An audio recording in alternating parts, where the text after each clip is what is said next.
desenvolvimento, de paz e de justiça. A paz só pode ser fruto da solidariedade. A derrocada do comunismo, no final da década de 80 e início da década de 90, e a necessidade de se construir aquilo que o Papa João Paulo II chamou de civilização do homem. A afirmação da democracia, da economia livre, da necessidade da solidariedade. O tema da ecologia integral elaborado por Francisco Laudato Si, a querida Amazônia, mais recentemente a Laudato Deus, e o tema da fraternidade e da amizade social da fraternidade. Aí eu coloco a lista dos documentos mais importantes. Não sei se vocês conseguem ler. Veja bem. Dá para ler? Pequenininho demais, não? Guerreiro Novaro de Leão XIII, de 1881, 40º ano, Pio XI, 40 anos depois da Era Novaro, 1931.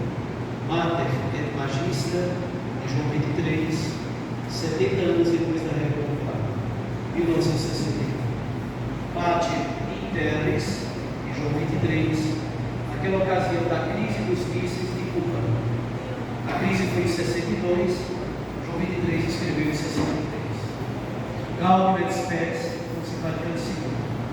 Formulou o progresso de Paulo VI sobre a grande temática do subdesenvolvimento. Depois o Humanae Vitae, também de Paulo VI, sobre a questão do planejamento familiar, em torno da grande contestação cultural da década de 60. 80º Adveniens, também de Paulo VI, Labore Exercit, no qual se usa do trabalho, sobre o Instituto Leis Sociais, sobre a questão social. 80º anos, comemorando 100 anos da Era Novaro. E de lá para cá, esses aí vocês conhecem um pouco mais. Evangelho Vitae, Caritas in Veritate, Laudato Si, Fratelli Tutti, Querida Amazônia e Laudate Deum. Por último, o documento que Leão XIV lançou, de Lex Dei. Ainda outros documentos interessantes, são mensagens radiofônicas, discursos dos papas da ONU, catequeses da Ordem do Ângelos, documentos da CPB. Eu quero citar dois documentos muito importantes aqui da Igreja do Nordeste. Dois documentos fundamentais. Em 1973, os bispos do Nordeste e alguns superiores maiores de congregações religiosas lançaram um documento importantíssimo, pouco conhecido, chamado Ouvir os Clamores do Meu Povo. Ouvir os Clamores é um documento lindíssimo que merece ser conhecido por todos. Em 2018, em Fortaleza, eu já era bispo naquela época, lançamos um documento chamado Documento Fortaleza. Também valeria a pena conhecer esse documento dos bispos do Nordeste de 2018.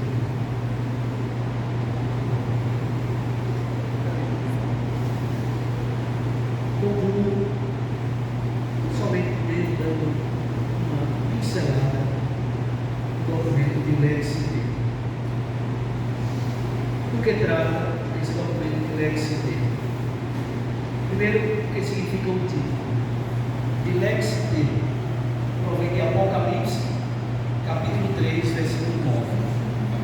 Quando o vidente João escreve para a igreja de Filadélfia, uma das 7 igrejas do Apocalipse. Tão bonito. João diz assim: tu não tens poder, tu és fraca e pobre, contudo eu te amei. Dilex Dei significa exatamente isso: eu te amei. É essa frase que o Senhor Jesus diz para a igreja de Filadélfia em Apocalipse capítulo 3, versículo 9. O documento consta de 5 capítulos. Veja bem como está organizado. Se vocês quiserem fazer uma bela síntese do curso que vocês fizeram durante todo esse ano, por favor, leiam a Delegue-se em Mim. Veja bem, o primeiro capítulo, o Papa trata sobretudo das questões ideológicas contra os pobres, como os ricos, e não somente os ricos, às vezes também pobres, pessoas que têm um fechamento de espírito, clausura de espírito, estão obtusas e perdidas, impressionante como elaboram discursos ideológicos contra os pobres. O Papa começa no capítulo 1 tratando dessas algumas palavras indispensáveis para enfrentar a problemática da pobreza. Um pouco o status questiones, colocar o estado da questão, em que pé está no mundo a temática do pobre ou a temática da pobreza, e também na igreja. Os capítulos 2, 3 e 4 são fabulosos. Preste atenção. A estrutura, veja aqui. Capítulo 2 trata de quê? Palavra de Deus. Capítulo 3 trata de quê? Patrística, e não somente patrística, os outros santos da igreja. Como ao longo dos séculos a igreja cuidou dos pobres. Capítulo 4 trata de quê? Doutrina social da igreja. Então vocês têm em 3 capítulos a síntese mais bonita que eu já li sobre a temática dos pobres, da pobreza, da opção preferencial pelos pobres. Então, se vocês quiserem ler uma boa síntese do curso de vocês, leiam Delegue-se em Mim. Capítulo 2, o pobre na Bíblia. O pobre na Bíblia. Capítulo 3, como a igreja ao longo dos séculos tratou a problemática dos pobres. Capítulo 4, doutrina social da igreja. Finalmente, o capítulo 5. E nós, hoje? Veja qual é o título do capítulo 5 da Delegue-se em Mim. Dá para ler? Qual é o título do capítulo 5 da Delegue-se em Mim? Um permanente desafio. Um permanente desafio. Isto é, como tratar a situação dos pobres hoje. Olha só.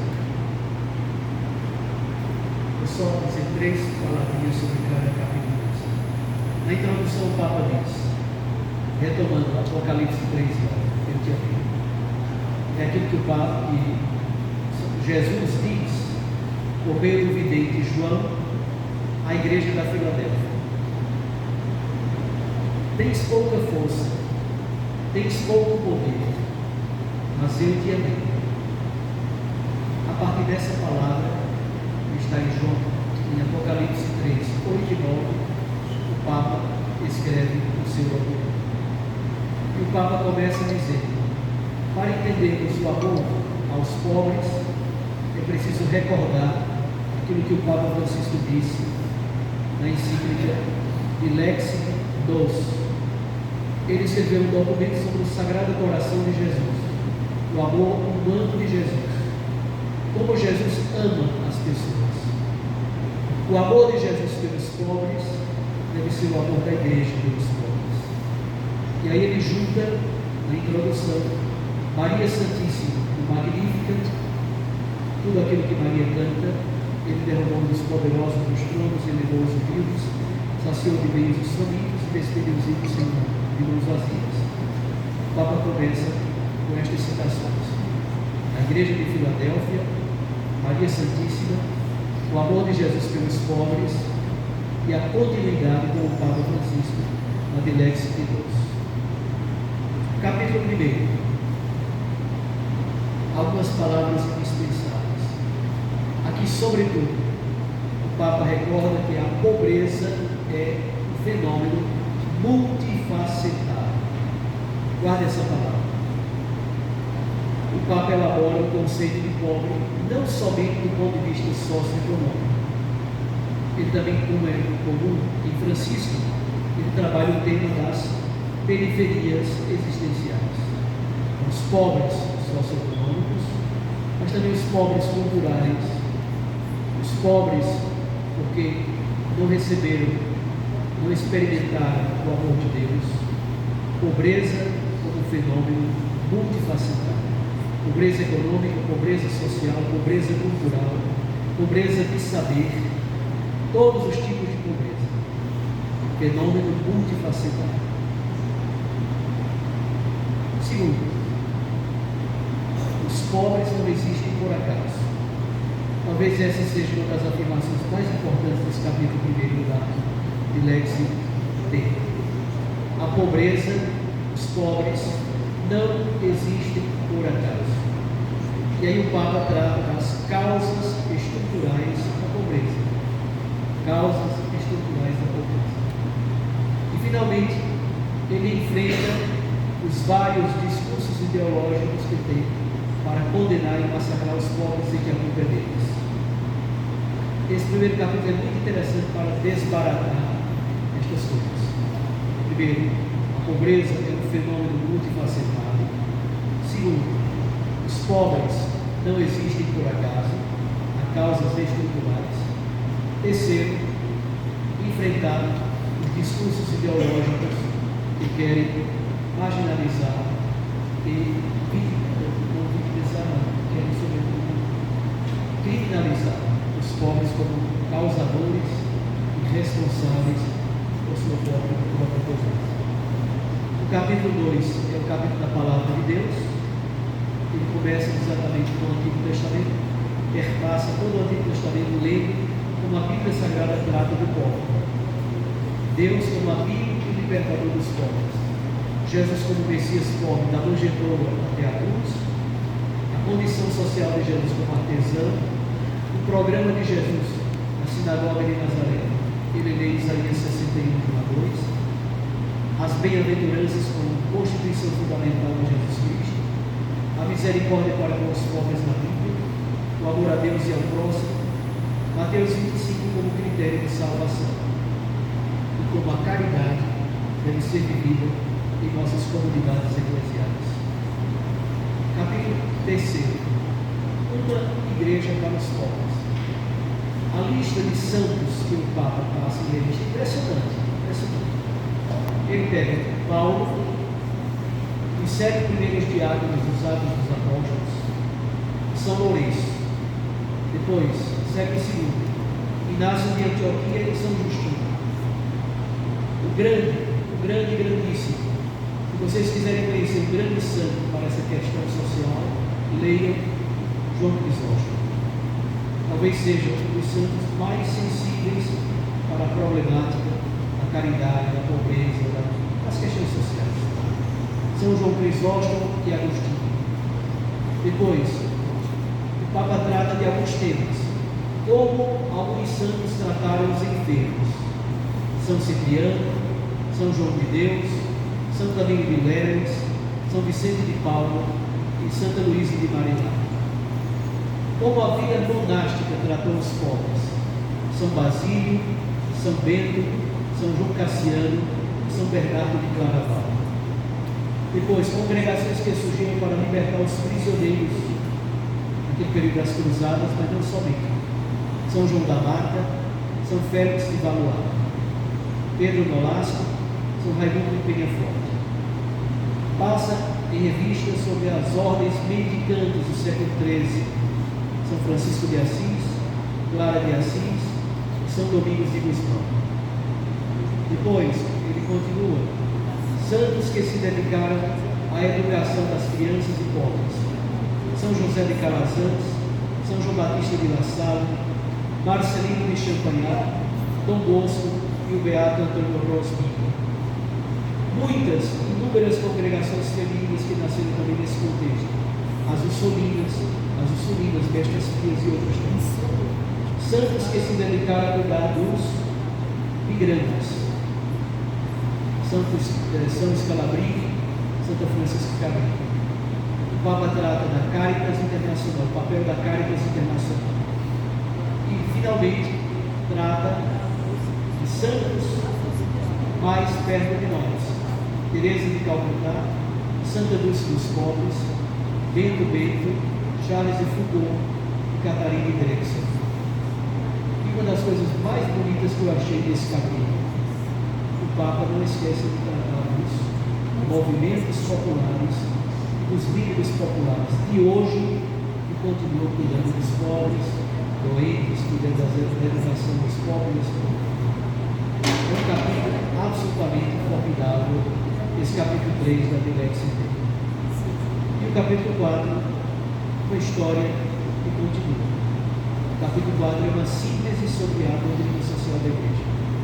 O século da doutrina social da igreja, começando por Leão 13, passando por João 23, Paulo VI, Galileu e Espécie, concentrado pelo segundo, João Paulo II, Bento XVI e Francisco. Nesse capítulo, Paulo trata das estruturas de pecado que criam pobreza e desigualdades sociais extremas, visita Medellín, visita Puebla, visita Aparecida e trata da opção preferencial pelos pobres. Uma coisa absolutamente maravilhosa. E é muito bonito, ele retoma Aparecida para falar dos pobres como sujeitos históricos e sujeitos da evangelização. Isso é outro elemento marcante da ensino do Papa. Os pobres não são meramente destinatários e objeto da ação caritativa, mas são sujeitos da caridade e da evangelização. Finalmente,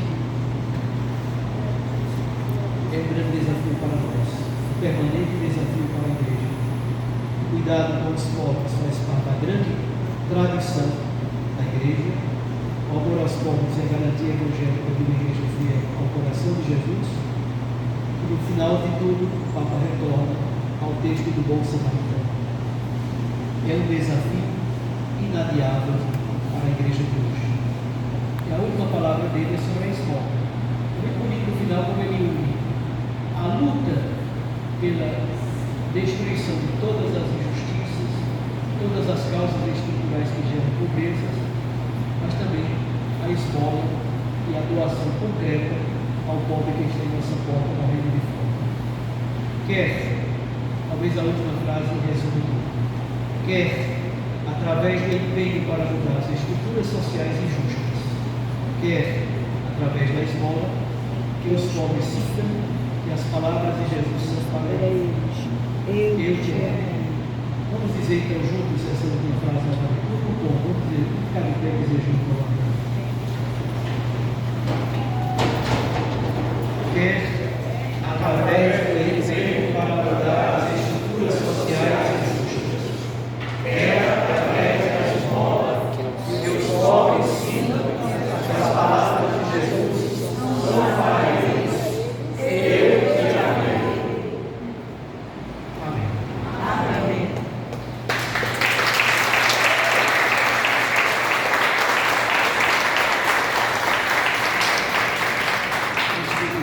Vocês perceberam, eu estou meio robótico hoje, que eu estou com tosse aqui, fazendo um exame.